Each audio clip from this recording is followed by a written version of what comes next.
Venezuela just woke up to a hunter in the skies, and it's American. The United States has quietly moved MQ-9 Reaper drones near Venezuelan waters, and Nicolas Maduro is sounding the alarm. This isn't just another patrol flight. The Reaper is a symbol, a hunter-killer drone designed for surveillance and, if necessary, precision strikes. And its sudden presence so close to Venezuela has shaken the regime in Caracas. Maduro's government is framing it as an act of aggression, but behind the panic is something bigger, a reminder of just how vulnerable Venezuela has become, and how willing Washington is to flex its muscle in the region. Because this isn't only about drones, it's about oil, power, and the struggle for control over one of the most strategic corners in the Western Hemisphere. So what exactly triggered this move, and where could it lead? For Maduro, the timing couldn't be worse. His economy is already hanging by a thread.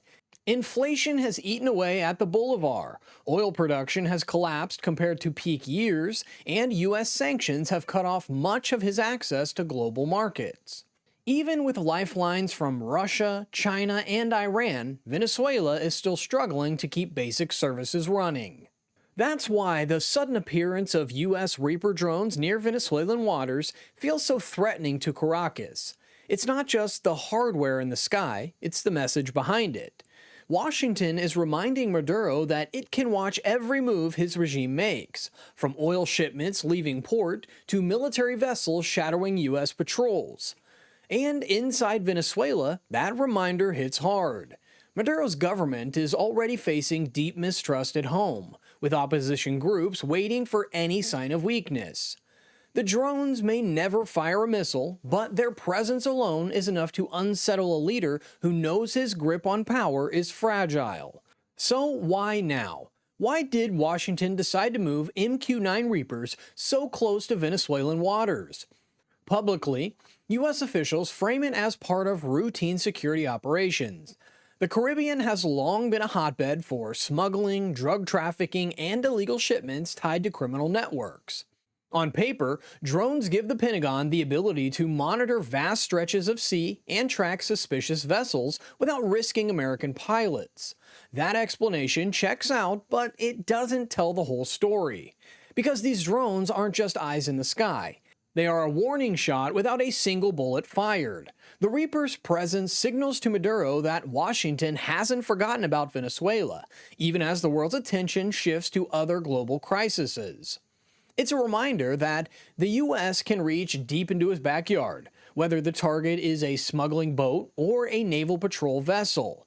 And there's a deeper layer here. Control of shipping lanes and oil routes in the Caribbean matters more than ever. With global markets on edge and energy supplies weaponized by countries like Russia, keeping a lid on Venezuela's oil maneuvers has become a national security issue for Washington.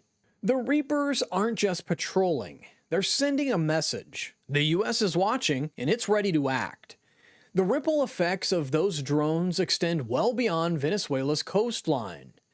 In Bogotá, Colombian officials are watching closely. Colombia has long been one of Washington's closest allies in the region and one of Maduro's fiercest critics. For them, the Reaper flights are a reassuring sign that the US isn't stepping back from the neighborhood. Brazil, under its current leadership, is taking a more cautious line. Publicly, Brazil avoids language that could escalate tensions, but behind the scenes, Brazilian security circles worry about instability spilling over the border. For South America's biggest economy, a collapse in Venezuela or a maritime clash in the Caribbean would be a nightmare scenario. And then there are the outside players, Russia and China. Both have poured money, weapons, and political support into Maduro's regime. Moscow sees Venezuela as one of its few footholds in the Western Hemisphere. Beijing, meanwhile, views Venezuelan oil as a hedge against US energy dominance.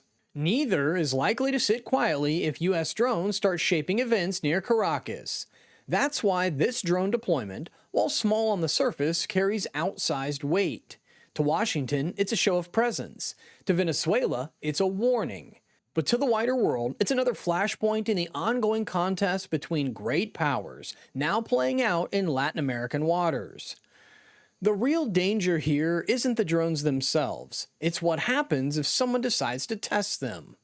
Maduro has already hinted at the possibility of intercepting foreign aircraft that enter what he claims is Venezuelan airspace. His military has a history of bold gestures, buzzing US surveillance planes, shadowing Navy ships, and even showing off Russian-made air defense systems on state TV. But an MQ-9 Reaper isn't a lumbering transport aircraft. It's a high-altitude, heavily armed, combat-proven drone. Trying to take one down would be a gamble with unpredictable consequences. History offers some sharp warnings. When Iran shot down a US drone in 2019, tensions skyrocketed in the Gulf. Washington came within hours of launching retaliatory strikes before pulling back.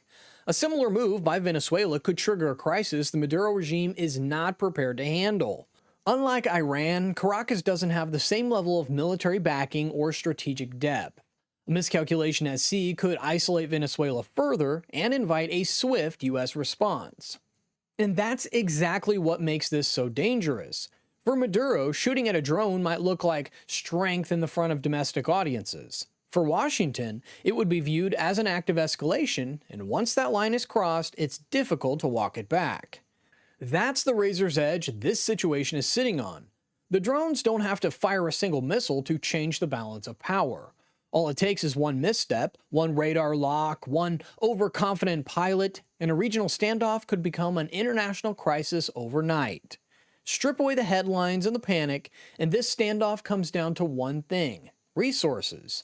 Venezuela holds the world's largest proven oil reserve. Even in its weakened state, that kind of energy wealth is a bargaining chip no country can ignore. For Maduro, oil is his lifeline. Every shipment that leaves a Venezuelan port helps keep his government afloat, paying off the loyalists, funding security forces, and buying just enough support from Russia, China, and Iran to survive one more month. That's why US surveillance of those routes matters so much. Every tanker tracked, every smuggling corridor exposed, it makes it harder for Caracas to bend the rules. From Washington's perspective, it's bigger than Venezuela. Control over shipping lanes in the Caribbean has always been a cornerstone of US strategy. With global oil markets volatile and Russia using energy as a weapon, the US doesn't just see Maduro as a corrupt strongman. It sees him as a potential pressure point in a much larger contest. A Venezuela, leaning fully into Moscow's orbit, flush with oil money, would undercut US influence in the hemisphere. And then there's the domestic angle. By keeping the heat on Maduro, Washington also sends a signal to Venezuela's opposition. The message is simple: the US is still in the game, still watching, still willing to act. For a population drained by years of crisis, that reminder could reignite pressure on the regime from within. So, when you see a Reaper drone circling near Venezuelan waters, it's not just about one aircraft. It's about oil, energy security, and the fight over who really controls the Caribbean's future.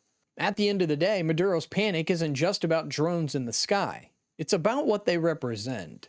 Every Reaper circling off his coast is a reminder that his government is under constant watch, that his oil shipments are vulnerable, and that Washington can tighten the screws at any moment.